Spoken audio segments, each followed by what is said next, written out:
বকুল, তুমি কেমন আছো বকুল? কতদিন পর তোমার চেহারাটা দেখলাম। তোমার বিয়ের পরে আমি কতবার কল দিছি, কতবার মিস কল দিছি, তুমি আমার কলও ধরো নাই, মিস কল ব্যাকও করো নাই। আচ্ছা বকুল, তুমি আমার একটা বার কও আমার কি অপরাধ ছিল? কি বলতেছেন আপনি? আমি কেমনে জানবো আপনার কি অপরাধ? আপনি আপনার বাপরে অথবা আপনার শিক্ষকরে যা জিজ্ঞেস করেন। নাটক কইরো না। কেন তুমি আমার জীবনটা নিয়ে সিনেমিনি খেললা? কেন আমার মনটা পোড়ায় তুমি অঙ্গার কইরা দিলা? কেন আমারে ভালোবাসার নামে তুমি মিথ্যা ছলনা করলা? কও। এসব আপনি কি বলতেছেন? সে কেন আপনার জীবন নিয়ে সিনেমিনি খেলবে? আপনার সাথে কি তার প্রেমের সম্পর্ক ছিল নাকি? শুধু প্রেম না, গভীর প্রেম। সেই ছোটকাল থেকে বকুল আর আমি একজন আর একজনকে ভালোবাসি। বকুল আমার এই হাতে হাত রেখে কইছিল, জাকির, দুনিয়া উলট পালট হইলেও আমি তোমারই বিয়ে করুম, তোমারে ছাড়া আর কাউরে বিয়ে করুম না। কিন্তু আজ সে আমারে ছেকা দিয়া ওই সৌদি প্রবাসী বুড়ে খাটাস ওসমান মোল্লারে টাকার লোভে বিয়ে করছে, তার লোকে সুখের সংসার করতেছে। কও বকুল, কি ছিল না আমার যা ওই ওসমান মোল্লার মধ্যে আছে? এই পাগলের বাচ্চা পাগল, কি করছিস এগুলা? তোর ভালোবাসার বেইমানি আমি কেমনে করব? তোর তো আমি চিনি না। বিশ্বাস করেন আমি হারে চিনি না, কোনো সময় দেখি নাই। তুমি আর চিনো না? না।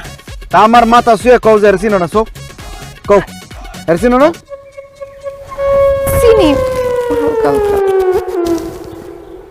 তার সাথে তোমার কি সম্পর্ক ছিল? প্রেমের কোনো সম্পর্ক ছিল না। মনে করো মানে সে আমাকে আই লাভ ইউ বলছে কয়েকবার, আমি তাকে ফেরত বলি নাই। আমি তারে ভালোবাসি না, তারে ভুলেই গেছি আমি। মিথ্যা কথা কইও না বকুল। বিয়াই, আপনি ওর চোখের দিকে তাকায় দেখেন, ও এখনো আমারে ভালোবাসে।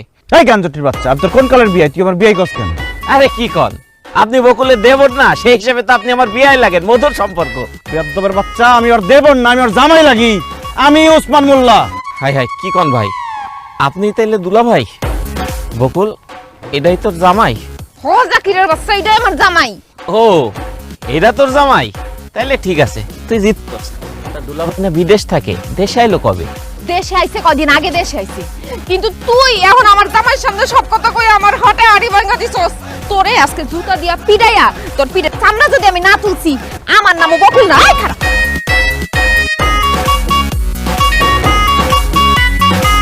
জুতা দিয়ে পিড়াই। আমার মনটা চেতেছে আমি তোমার জুতাটা পিটাই। কত বড় মিথ্যুকের মিথ্যুক, আর কত মিথ্যা কথা কইছো তুমি।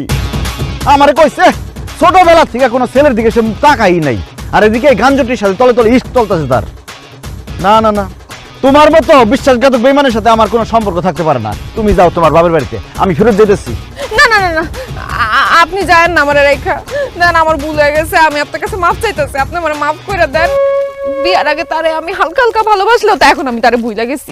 আমি এখন তারে পুরোপুরি ভুইলা যাব। আমি আপনারে মন দেয়া ফুলছি, আপনারে ভালোবাসি, বিশ্বাস করেন।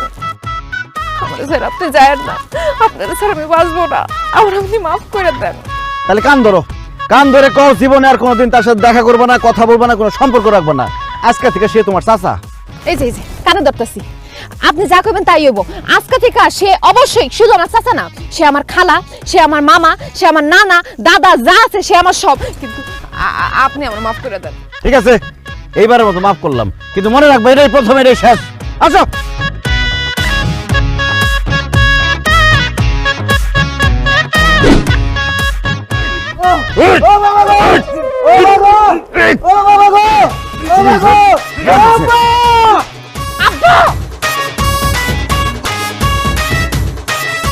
কি ব্যাপার আব্বা, আপনি এরকম অসহায় নিরীহ লোকটারে মারতেছেন কেন?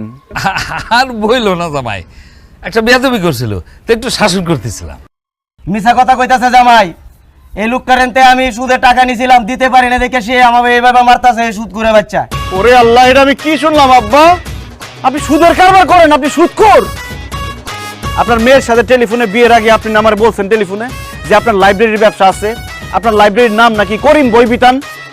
আপনার লাইব্রেরি আছে, আমি তো ভাবছি আপনি একজন জ্ঞানী লোক, এই জন্য আপনার মেয়ের আমি বিয়ে করছি।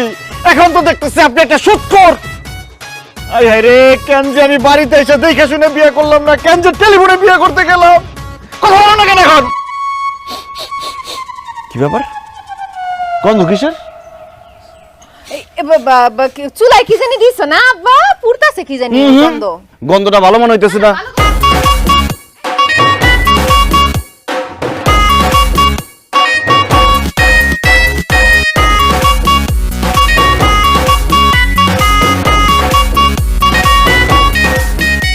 ভাই আপনি এসব কি খাইতেছেন? আরে উসমান কেমন আছো? রাখেন আপনার ওসমান, আপনি কি খাইতেছিলেন সেটা বলেন। তুমি তো খুব ভালো করে জানো আমার কোনো বাজে অভ্যাস নাই, ওই একটু অভ্যাস আছে সিগারেট খাওয়া, বসে বসে সিগারেট খেতেছিলাম। আমার সাথে মিথ্যা কথা বলেন না মিয়া ভাই, সিগারেটের গন্ধ আমি খুব ভালো করে চিনি। আপনি কি খাইতেছিলেন সেটা বলেন। গাঞ্জুরটি আবার কি খাইবো? গাঞ্জাই খাইতেছিল। আর বললেন না দুলা ভাই, তারে আমি এত কইরা কই যে নেশা পানি করো না, নেশা পানি করো না, সে আমার কোনো কথাই শুনে না, আমার জীবনটাই শেষ কইরা দিল নেশা পানি কইরা। কোনো কাজ কাম নাই, কত কইরে কইলাম যে কাজ কাম করো, কাজ কাম করো, কিন্তু কোনো কাজ কাম করবে না, সারা দিন এখানে পয়রা পয়রা গাঞ্জা খাইবো। ওর জীবনটা শেষ করছে, আমার জীবনটা শেষ করছে। হাই হাই রে, এটা আমি কি শুনলাম? আমার বউয়ের বড় ভাই নাকি গাঁজা খায়, নেশাখোর। তুমি না আমার বলছো যে তোমার বড় ভাই বলে আতরের ব্যবসা করে? আমি তো ভাবছি সে একজন পবিত্র লোক, এখন তো দেখতেছি সে একজন গাঞ্জট্টি। হাই হাই রে, এটা আমি কি করলাম? টেলিফোনে বিয়ে করে কত বড় ধরা খাইলাম। রিনা আবার কিছু হলে রিনা আবার কিছু হলে তোর ভয় নাই, আমরা আবার কিছু হলে রিনা আবার কিছু হলে। রিনা পাকে কেউ না। রিনাকে চিনেন না? আমার শাশুড়ি, আর আপনারও শাশুড়ি। তার নাম বলে সবাই মিছিল করতেছে কেন?